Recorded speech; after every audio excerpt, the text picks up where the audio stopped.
Uno de los errores más graves que se pueden cometer al enfrentar a un enemigo poderoso es subestimarlo y hacerle una pequeña guerra. Cuando se lucha contra un enemigo astuto y bien pertrechado, no podemos correr el riesgo y pelear a la ligera. Debemos hacer un uso inteligente de todos los recursos que tengamos a la mano y luchar con coraje, con determinación. Tomando en cuenta que la Biblia nos enseña que nosotros los cristianos estamos librando una guerra espiritual de enormes proporciones contra un enemigo poderoso, astuto y cruel, el error más grave que podemos cometer en nuestra vida cristiana es subestimar al enemigo, o lo que es aún peor, ignorarlo. El ministro puritano William Gurnall, en la introducción de su obra El cristiano en su completa armadura, nos dice que esta es una guerra tan sangrienta que la más cruel que alguna vez haya sido peleada por los hombres vendrá a ser un deporte o un juego de niños. Y más adelante añade, el escenario donde esta guerra es peleada es en el alma de cada hombre. Y no hay neutrales aquí. El mundo entero está comprometido en esta disputa, ya sea del lado de Dios contra Satanás o del lado de Satanás contra Dios. Piensen en cualquiera de las guerras que alguna vez haya sido peleada en la historia de la humanidad. La más sangrienta, la más cruel, la más destructiva, y esta la sobrepasa a todas. Como decíamos en nuestro sermón anterior, la palabra de Dios describe al cristiano como un soldado, pero no participando de un desfile militar, sino en medio de un campo de batalla, donde cualquier descuido puede ser fatal para su propia vida o la vida de otros. Es de esa guerra que Pablo nos habla en el pasaje que estamos exponiendo actualmente en nuestra serie consecutiva en la epístola a los Efesios. Efesios capítulo 6, carta de Pablo a los Efesios capítulo 6, y vamos a leer los versículos 10 al 20. Por lo demás, hermanos míos, fortaleceos en el Señor y en el poder de su fuerza. Vestíos de toda la armadura de Dios, para que podáis estar firmes contra las acechanzas del diablo, porque no tenemos lucha contra sangre y carne, sino contra principados, contra potestades, contra los gobernadores de las tinieblas de este siglo, contra huestes espirituales de maldad en las regiones celestes. Por tanto, tomad toda la armadura de Dios, para que podáis resistir en el día malo, y habiendo acabado todo, estar firmes. Estad pues firmes, ceñidos vuestros lomos con la verdad, vestidos con la coraza de justicia, calzados los pies con el apresto del evangelio de la paz. Sobre todo tomad el escudo de la fe, con que podáis apagar todos los dardos de fuego del maligno. Y tomad el yelmo de la salvación y la espada del Espíritu, que es la palabra de Dios, orando en todo tiempo con toda oración y súplica en el Espíritu, y velando en ello con toda perseverancia y súplica por todos los santos, y por mí, a fin de que al abrir mi boca me sea dada palabra para dar a conocer con denuedo el misterio del Evangelio, por el cual soy embajador en cadenas, que con denuedo hable de él como debo hablar. Dice Pablo, nuestra lucha no es contra sangre y carne. El enemigo que estamos enfrentando es espiritual, y por lo tanto tenemos que enfrentarlo con armas espirituales. Las armas de nuestra milicia no son carnales, dice 2 Corintios 10:4, sino poderosas en Dios para la destrucción de fortaleza. Estamos enfrentando un enemigo fiero, poderoso, astuto, cruel y perseverante. Pero Dios no nos ha enviado desnudos y desarmados al campo de batalla. Él ha puesto a nuestra disposición su poder omnipotente y nos ha provisto una armadura completa que debemos ponernos pieza por pieza, no solo para defendernos, sino también para avanzar y seguir conquistando terreno. Y es de esa armadura que vamos a estar hablando en esta mañana. Pero quiero hacer una aclaración. El pasaje que vamos a exponer en esta ocasión, los versículos 14 al 20, es sumamente denso y de un vasto alcance. Por eso algunos expositores se han extendido considerablemente al tratar con este pasaje. Por ejemplo, el doctor Martin Lloyd-Jones, cuando expuso consecutivamente la carta a los Efesios, predicó 47 sermones de Efesios 6, 10 al 20. 11 versículos, 47 sermones. Más de los que he expuesto yo al explicar toda la carta. Y el libro de William Gurnall, que citamos al principio, El cristiano en su completa armadura, que es una exposición de estos mismos versículos, tiene 1189 páginas, a 2 columnas y letras pequeñas. Indudablemente estos hombres quisieron sacarle todo el jugo a esta porción de la palabra de Dios. Sin embargo, no se asusten, yo no voy a predicar 47 sermones de este pasaje, aunque comprendo la enorme importancia de una exposición cuidadosa y detallada de este texto. Yo creo que es también de gran utilidad si nosotros podemos ver el cuadro completo, todo el cuadro general que Pablo nos presenta aquí, y probablemente lo vamos a hacer en 2 o 3 sermones. Eso es lo que pretendo hacer con el texto, aunque muy probablemente me voy a quedar con todo el deseo de ampliar un poco más algunas de estas figuras. Nuestro pasaje contiene 2 elementos principales: una exhortación en el versículo 14 y una instrucción que abarca todo el resto del pasaje. Como un buen capitán delante de su tropa, el apóstol Pablo está aquí arengando a sus soldados a permanecer firmes, y luego los instruye para que sepan cómo mantenerse firmes en medio de aquella batalla que ellos libran día tras día contra el enemigo de Dios y de sus almas. Veamos entonces, hermanos, en primer lugar, la exhortación, versículo 14. Estad pues firmes, ceñidos vuestros lomos con la verdad y vestidos con la coraza de justicia. Aunque la lucha es dura, constante, aunque el enemigo que enfrentamos no cesará en su empeño por destruirnos, nuestro deber es seguir luchando, dice Pablo, y mantener nuestra firmeza, porque Dios nos ha provisto todos los recursos que necesitamos para seguir en pie y avanzar. Noten el énfasis del texto. Versículo 11, vestíos de toda la armadura de Dios para que podáis estar firmes. Versículo 13, por tanto tomad toda la armadura de Dios para que podáis resistir en el día malo y habiendo acabado todo, estar firmes. Estad pues firmes. Una de las armas más poderosas del enemigo de nuestras almas es el desaliento. No vas a poder, ni lo intentes. Eres demasiado débil y demasiado torpe. Por más buenas intenciones que tengas, estás condenado a ser un cristiano mediocre y derrotado. ¿Y saben, hermanos, cuál es el problema con este pensamiento? Que en lo que respecta a nuestra debilidad y torpeza es totalmente cierto. Totalmente cierto. Nosotros no podemos enfrentar exitosamente al enemigo de nuestras almas en nuestras propias fuerzas, a menos que nos amparemos en el poder omnipotente de Dios y vistamos la armadura de Dios. No podremos salir airosos en esta batalla. Así que cuando Satanás nos dice que somos débiles, él tiene razón. Cuando Satanás nos dice que somos torpes, él tiene razón. David nunca hubiese podido enfrentar a Goliat en sus propias fuerzas, pero una piedra y una onda fueron suficientes para matar al gigante, porque Dios estaba con él. En Dios haremos proezas, dice el Salmo 60:12, y Él hollará a nuestros enemigos. ¿Cuál es nuestra responsabilidad?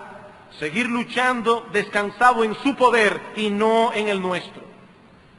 Mis amados hermanos, aunque muchas veces el embate parezca insoportable y estemos a punto de caer, aun cuando hayamos sucumbido, aun cuando hayamos sido derrotados en incontables ocasiones, hermanos, nosotros podemos levantarnos otra vez en el nombre de Dios y seguir peleando, firmes en nuestra posición en el campo de batalla, porque la victoria final del creyente está asegurada.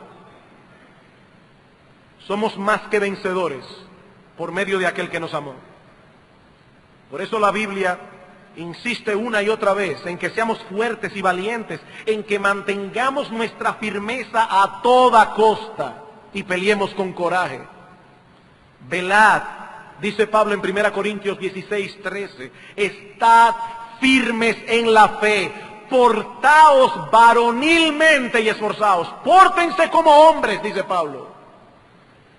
Y en Filipenses capítulo 4, versículo 1, así que, hermanos míos, amados y deseados, gozo y corona mía, estad así firmes en el Señor. Gálatas capítulo 5, versículo 1, estad pues firmes en la libertad con que Cristo nos hizo libres. Segunda Tesalónica capítulo 2, versículo 15, así que, hermanos, estad firmes y retened la doctrina que habéis aprendido. La misma exhortación una y otra vez. No dejes de luchar, no te acobardes, no tires la toalla. Si perdiste alguna batalla, no creas por eso que vas a perder la guerra. No te muevas un ápice de tu posición y sigue peleando. Jehová de los ejércitos está con nosotros, nuestro refugio es el Dios de Jacob. Ay, pastor, qué fácil es decir eso. Usted no sabe la lucha que yo tengo todos los días con mi pecado. No bien acabo de salir de una tentación y por donde menos espero me sale otra, o la misma que tuve que enfrentar ayer. ¿Cómo voy a poder mantener mi firmeza? Eso es precisamente lo que Pablo pasa a explicarnos en el resto del pasaje. En los versículos siguientes encontramos una serie de participios que nos explican cómo llevar a cabo la exhortación. Estad firmes, ¿cómo? Ceñidos vuestros lomos con la verdad, vestidos con la coraza de justicia, calzados los pies con el apresto del evangelio, tomando el escudo de la fe, etcétera, etcétera. Es así como podemos permanecer firmes, tomando toda la armadura de Dios, haciendo un buen uso de toda la armadura de Dios. Habiendo visto entonces la exhortación, la arenga de nuestro capitán, veamos ahora en segundo lugar la instrucción. ¿Cómo podemos llevar a cabo la práctica de aquello que se nos ha exhortado a hacer? ¿Cómo podemos mantenernos firmes? Bueno, en primer lugar, dice Pablo, debemos ceñir nuestros lomos. Debemos ceñir nuestros lomos. Versículo 14. Estad pues firmes, ceñidos vuestros lomos con la verdad. El vestido que usaban los soldados en los días de Pablo consistía en una túnica que tenía que ser ceñida al cuerpo con un cinturón de cuero. Ese cinturón era imprescindible para que el vestido no se convirtiera en un estorbo, tanto para caminar y correr como para luchar. Imagínese usted a un soldado con una bata enfrentando cuerpo a cuerpo a un enemigo. Imagínese a un soldado con una bata tratando de escalar una montaña, tratando de correr en medio de un valle. Ajustarse el vestido con el cinturón daba la idea de estar preparados para la acción. Es como cuando hoy día le decimos a alguien, apriétate los pantalones. Cuando tú le dices a una persona, apriétate los pantalones, lo que tú le estás pidiendo no es que se compre 2 números menos de lo que él calza o que se compre una correa más pequeña. No, lo que tú le estás diciendo es ponte en guardia, no te descuides, prepárate para enfrentar lo que venga. Bueno, los cristianos debemos estar preparados todo el tiempo, con el vestido recogido, listo para la acción. Y el cinturón que deben usar para hacer eso es la verdad. Ceñidos vuestros lomos con la verdad. Ahora, en este punto, los comentaristas no se ponen de acuerdo en cuanto a qué se refiere Pablo al hablar de la verdad. Algunos dicen que se refiere al carácter cristiano, a nuestra actitud ante la vida. Estos comentaristas dicen que si queremos luchar bien, debemos desechar la hipocresía, debemos cultivar la sinceridad, ser genuinos, veraces. Si no somos genuinos, no podremos enfrentar eficazmente al enemigo de nuestras almas. Y aunque esto es totalmente cierto, si no estamos genuinamente comprometidos con el Evangelio, no tenemos oportunidad de salir airosos. Otros opinan que Pablo se refiere más bien a renovar nuestra mente con la verdad de Dios revelada en su palabra. Y particularmente yo me inclino a pensar que es en ese sentido que Pablo menciona aquí la verdad. aunque debo decir que ambas interpretaciones no son mutuamente excluyentes. Una cosa guía a la otra. Es la verdad de Dios atesorada en nuestras mentes, en nuestros corazones, lo que nos permite ser veraces y genuinos. Si comparamos este pasaje con Efesios capítulo 6, versículo 14, con Primera de Pedro capítulo 1, versículo 13, veremos que la palabra lomo puede estarse refiriendo en forma figurada a nuestro entendimiento, a nuestro proceso de pensamiento. Pedro dice en Primera de Pedro 1:13 que debemos ceñir los lomos de nuestro entendimiento.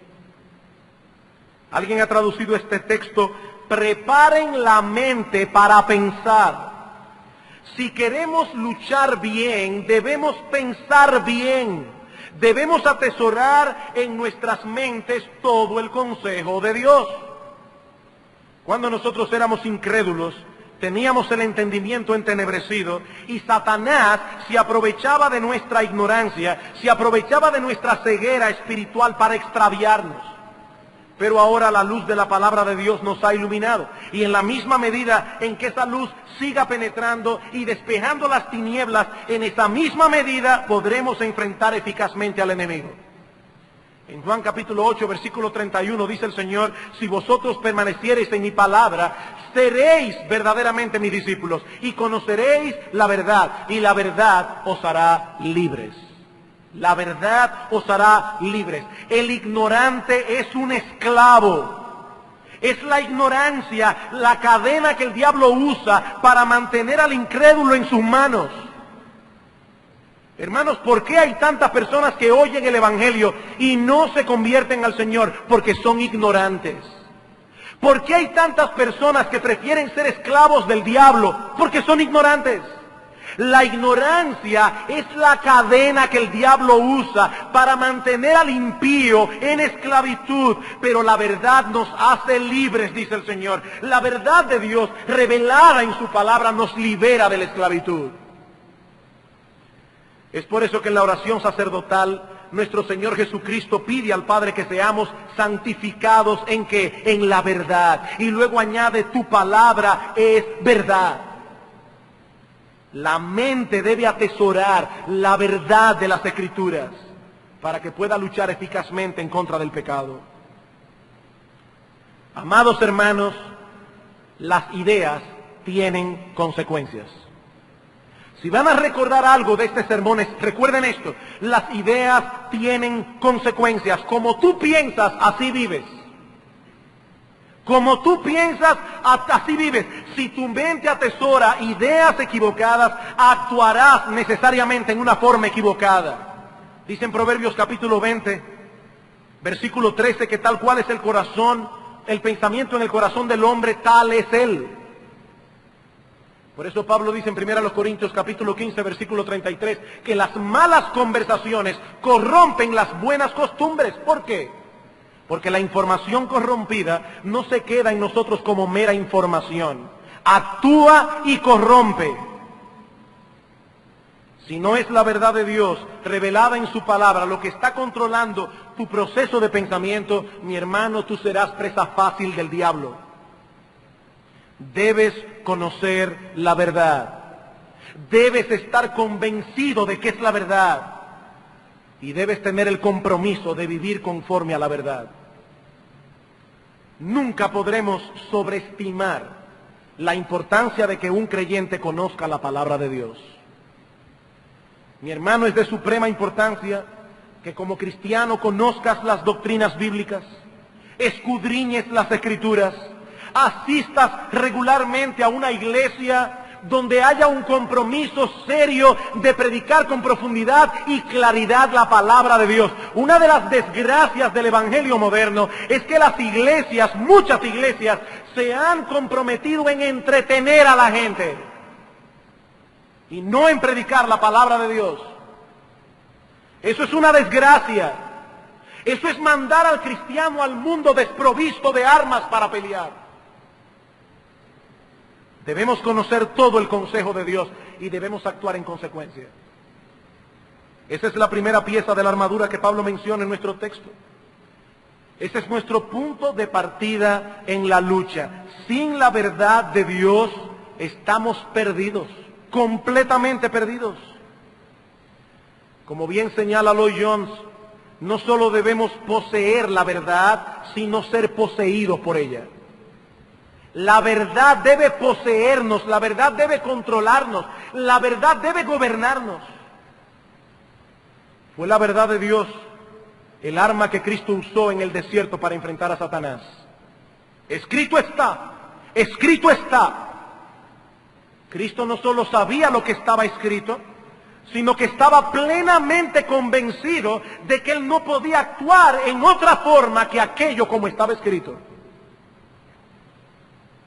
He ahí, mi hermano, la única forma posible de salir airosos en esta guerra. Mi hermano amado, cuando tienes una decisión que tomar, o te encuentras en medio de una prueba, o alguien te ha ofendido y tienes que resolver ese conflicto, ¿cómo es tu proceso de pensamiento? En ese momento, ¿te guías por tu intuición? ¿O por lo que estás sintiendo en el corazón? ¿O por lo que es más cómodo y fácil? ¿O eres gobernado por los principios de la palabra de Dios? ¿Conoces tú la Escritura lo suficiente como para poder analizar todas las cosas bíblicamente? Como para discernir el error y el pecado, aun cuando se presenten en una forma sutil. Yo tengo la convicción de que algunos padres dejan que sus hijos se expongan a muchas cosas que no se deben exponer simplemente porque en tal película no sale una mujer desnuda. Como si lo único malo que el mundo vendiera es la pornografía. Y no se cuidan de la filosofía que esa película transmite. No se cuidan de un montón de ideas que se van a filtrar en la mente de tu hijo. Ideas equivocadas que lo van a llevar a ver la vida en una forma equivocada y que van a llevar a tu hijo a actuar en una forma equivocada. No solamente debemos cuidar a nuestros hijos de que no vean en una pantalla a una mujer desnuda. Hay muchas cosas que son tan peligrosas y a veces más peligrosas porque son más sutiles. La pregunta es, mi hermano, ¿puedes tú discernir la verdad del error? ¿Puedes tú discernir el pecado aun cuando se presente en una forma sutil y encubierta? ¿Está tu mente llena de la verdad de Dios revelada en su palabra? No lo olvides, como piensas, así actúas. Tal cual es el pensamiento en el corazón del hombre, tal es él. A menos que renueves tu entendimiento, dejando que la verdad de Dios penetre profunda y copiosamente en tu proceso de razonamiento, no podrás enfrentar con eficacia al enemigo de tu alma. No podrás. Serás engañado continuamente. Te van a vender gato por liebre, te van a cambiar espejitos por oro todo el tiempo. ¿Con qué limpiará el joven su camino? Con guardar tu palabra. En mi corazón he guardado tus dichos para no pecar contra ti. Debemos ceñir nuestros lomos con la verdad. Pero debemos ponernos también una coraza. Versículo 14. Estad pues firmes, ceñidos vuestros lomos con la verdad y vestidos con la coraza de justicia. Vestidos con la coraza de justicia. La coraza era la pieza más grande de la armadura que usaba el soldado romano, porque era la que le cubría el pecho y le protegía todos los órganos vitales. Pablo nos dice aquí que los cristianos debemos protegernos con una coraza de justicia. Y al igual que con la figura anterior, esta justicia puede ser interpretada de dos maneras distintas. Pablo puede estar hablando de la justificación, es decir, de la justicia que es imputada al creyente por medio de la fe. Pastor, ¿y qué es eso de una justicia imputada? Bueno, es la justicia de Cristo que es puesta en la cuenta del creyente por medio de la fe. Es esa justicia a la que nos hace aceptos delante de Dios, es por esa justicia que somos salvos. Y ciertamente ningún cristiano podrá enfrentar los embates del enemigo si no posee un entendimiento claro de la doctrina de la justificación. Eso lo veremos en un momento. La justificación por la fe es el nervio central del Evangelio. Si nuestro entendimiento de esta doctrina es defectuoso, toda nuestra vida cristiana será defectuosa también. ¿Por qué hay tantos cristianos que viven temerosos de perder la salvación?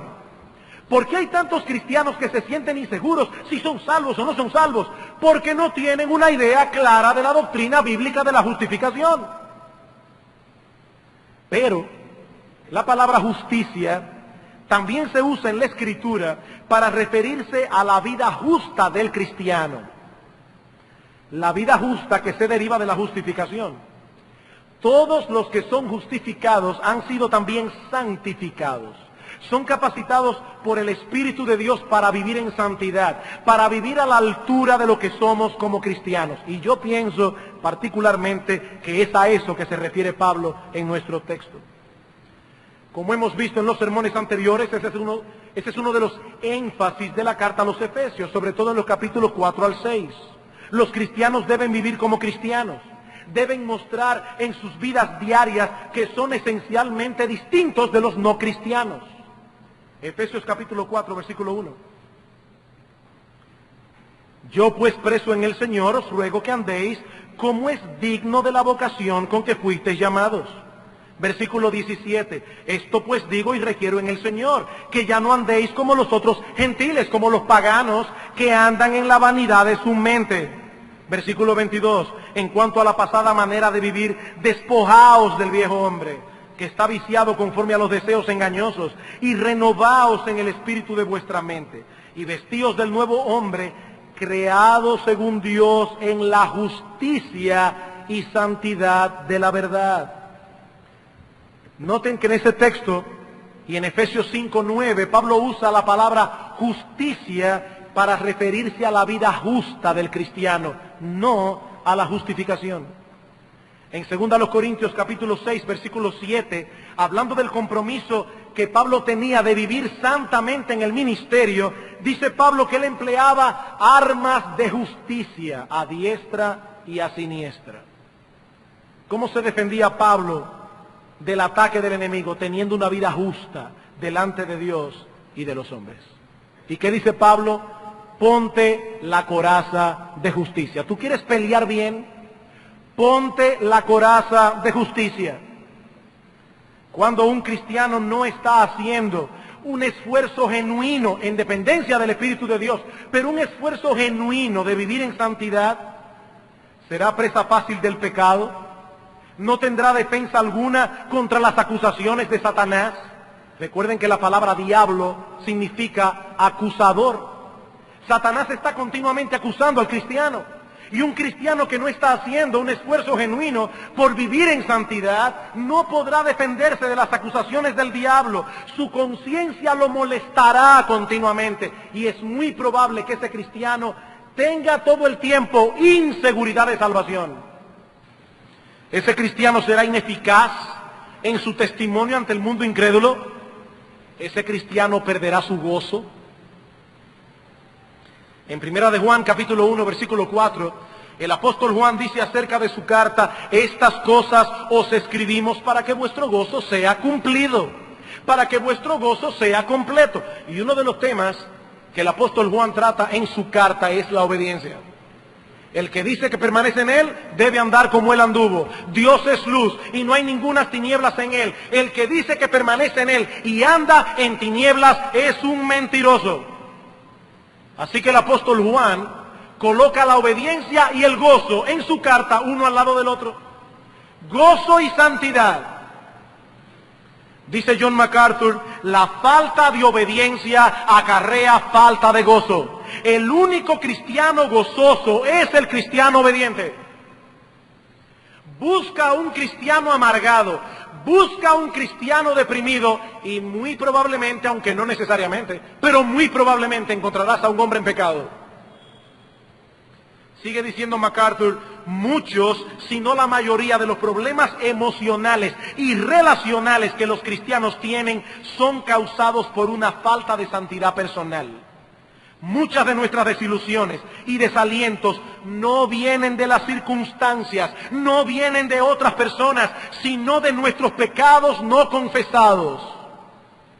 Y cuando las circunstancias u otras personas se las arreglan para robarnos la felicidad, es debido a que no estamos protegidos por la armadura de una vida santa.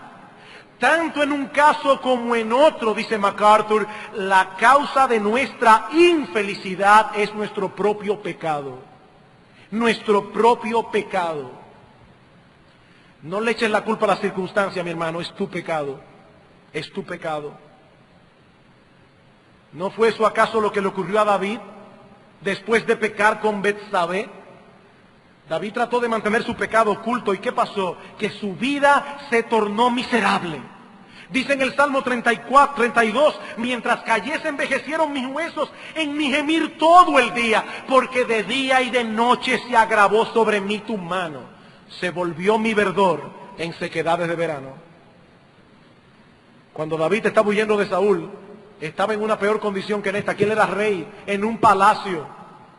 Sus circunstancias en cierto modo eran mejores. Y sin embargo dice David, Señor, mi verdor se ha convertido en sequedades de verano. Y yo me pregunto, ¿quién puede hacerle la guerra a Satanás en ese estado? ¿Quién puede hacerle la guerra a Satanás con una vida espiritual mustia y decaída? Queridos hermanos, si vamos a pelear bien esta guerra, necesitamos ponernos la coraza de una vida santa, de una vida que sea consecuente con nuestra fe, así como debemos renovar nuestra mente con la verdad para poder pensar bien, amparados en el poder de Dios. Tenemos que esforzarnos por vivir conforme a la verdad.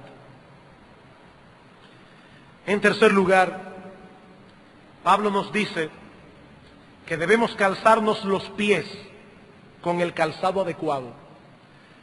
Debemos ceñir el lomo con la verdad, ponernos la coraza de una vida justa. Debemos calzarnos los pies con el calzado adecuado. Versículo 15. Y calzados los pies con el apresto del Evangelio de la paz. El soldado romano usaba una sandalia hecha de cuero llamada caliga, que era algo así como una media bota, tachonadas con clavos en la suela. En otras palabras, los soldados romanos tenían tracción en los dos pies. Un zapato tachonado con clavos le permitía meterse por cualquier sitio. Esas sandalias se ataban fuertemente en los tobillos, dándole firmeza a la hora de tener que enfrentar al enemigo en una lucha cuerpo a cuerpo, aparte de que la sandalia le permitía tener rapidez en sus movimientos. Se dice en la historia que uno de los factores que incidió en el éxito de Julio César como general fue el hecho de que sus soldados usaban estos calzados militares. Y eso permitía que el ejército romano cubriera grandes distancias en menos tiempo. Muchas veces el enemigo creía que todavía tenía muchísimo tiempo para prepararse cuando el ejército romano le caía encima. La primera persona que usó, según la historia, este tipo de calzado fue Alejandro el Grande. Y ese fue otro elemento esencial en la victoria que Alejandro el Grande tuvo en aquellos tiempos. Así que un calzado adecuado era imprescindible en aquellos días para pelear bien. En cierto modo, la vida del soldado dependía de un buen calzado en aquellos días. ¿Y qué nos dice Pablo aquí? Que lo mismo ocurre con el cristiano. El calzado es una pieza fundamental en la armadura del creyente. Debemos calzarnos los pies con el apresto del Evangelio de la paz. Pastor, ¿y eso qué significa? La palabra que Reina Valera traduce como apresto significa literalmente estar preparados, listo para la acción. Ese término aparece en Tito capítulo 3 versículo 1, cuando Pablo nos dice que los cristianos debemos estar dispuestos a toda buena obra, listos para hacer lo que se requiera en el momento oportuno.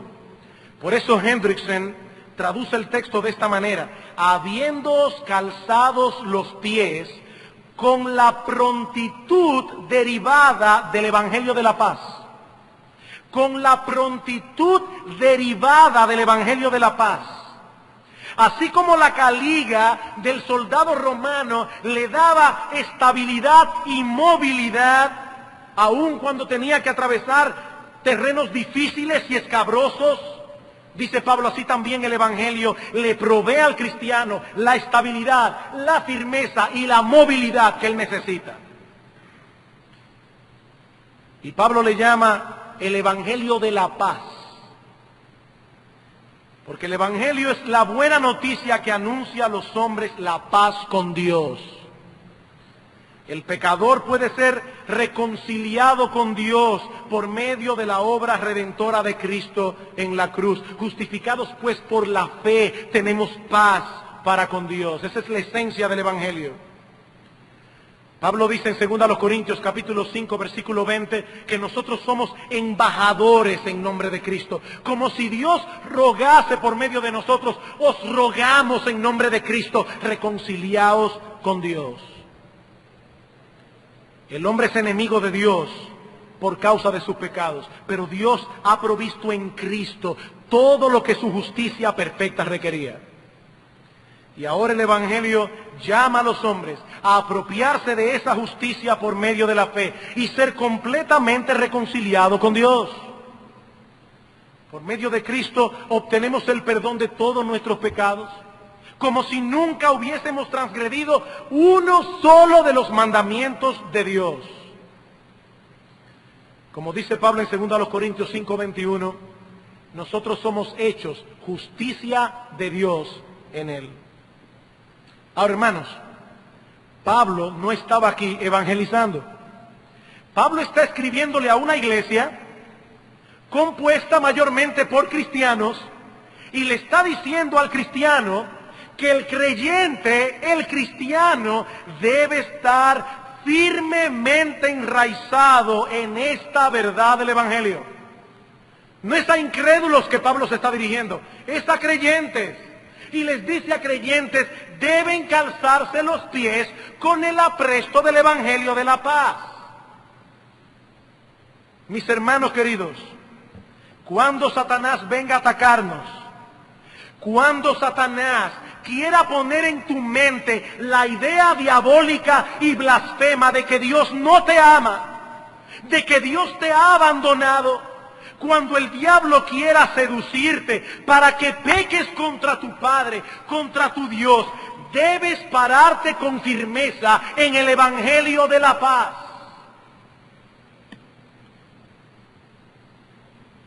Cuando el diablo comience a susurrar, tú debes contraatacar y decir: no, Dios me ha amado con amor eterno, envió a su Hijo a morir por mí.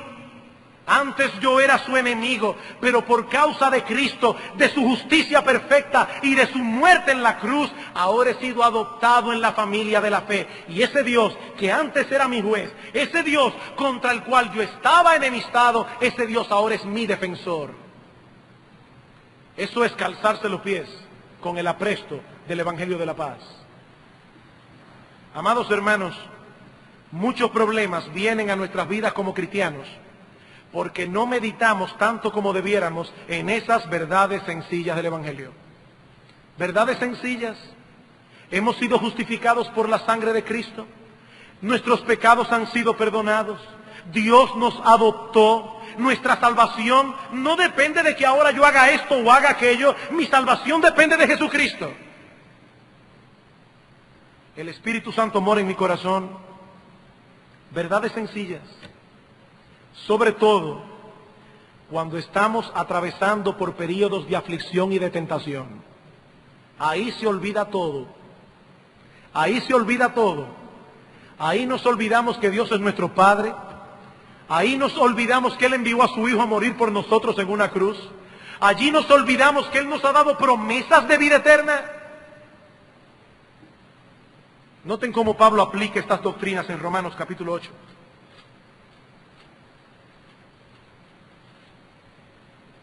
Versículo 31.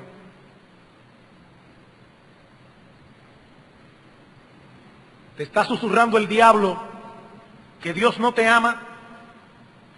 Te está susurrando el enemigo de tu alma que Dios te ha abandonado.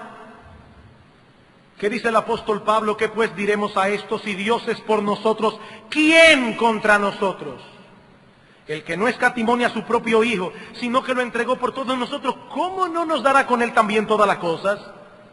¿Quién acusará a los escogidos de Dios si Dios es el que justifica? ¿Quién es el que condenará si fue Cristo el que murió? Más aún el que también resucitó, el que además está a la diestra de Dios, el que también intercede por nosotros. ¿Quién nos separará del amor de Cristo?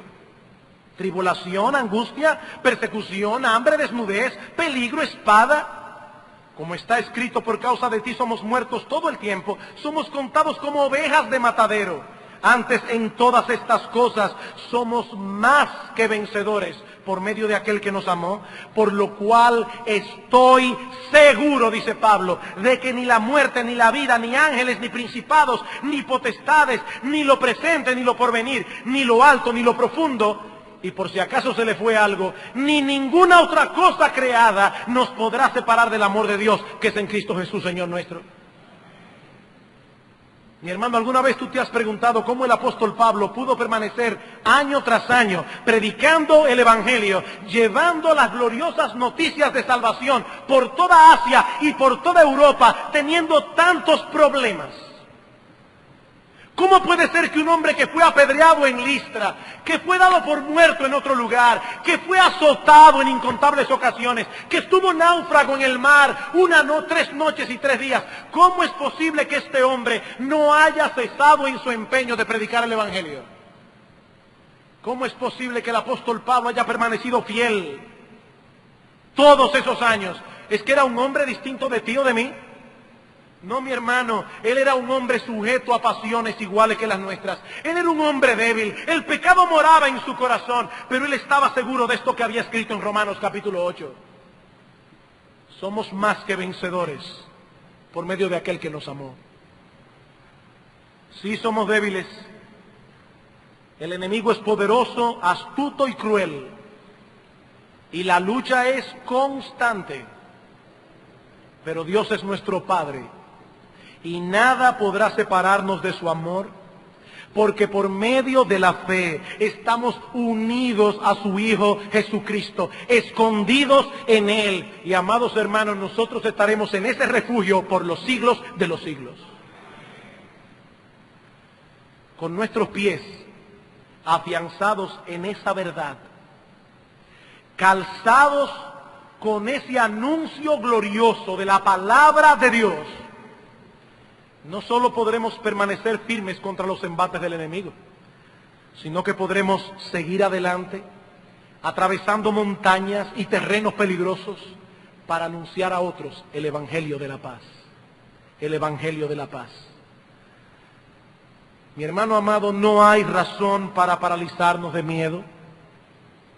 No hay razón para tirar la toalla.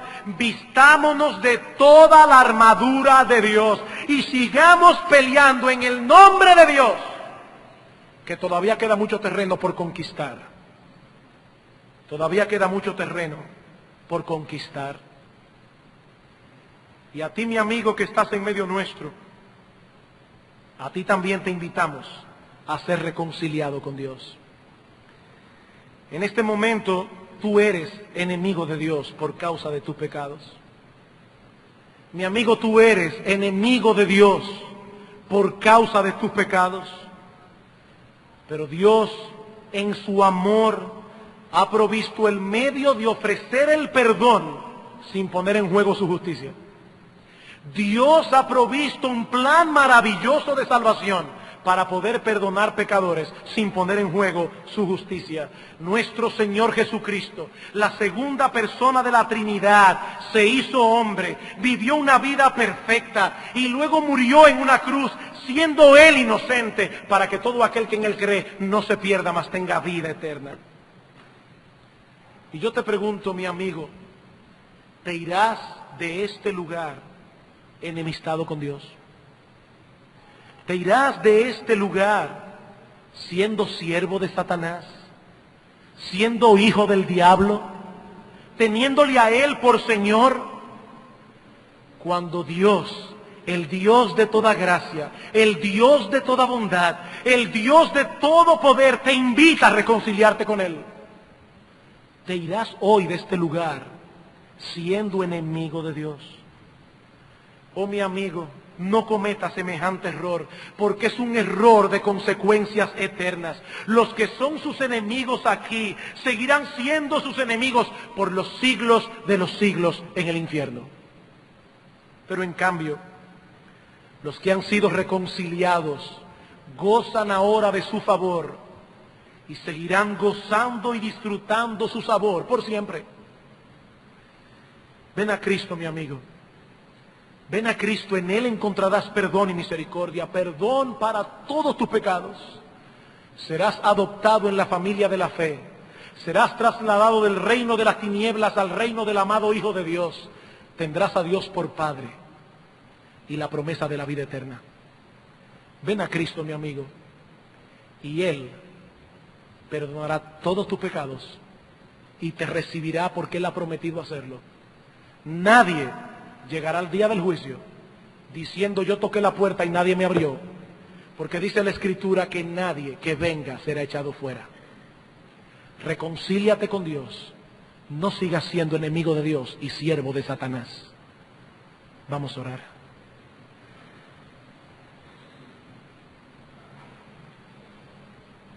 Amantísimo Padre que estás en el reino de los cielos, gracias por tu bendita palabra.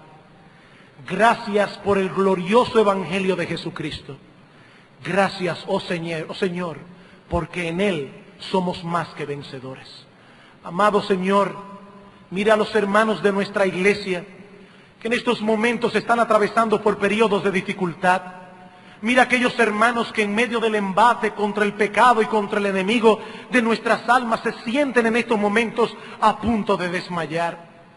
Mira a aquellos, oh Señor, que han considerado seriamente la idea de volverse atrás y tirar la toalla.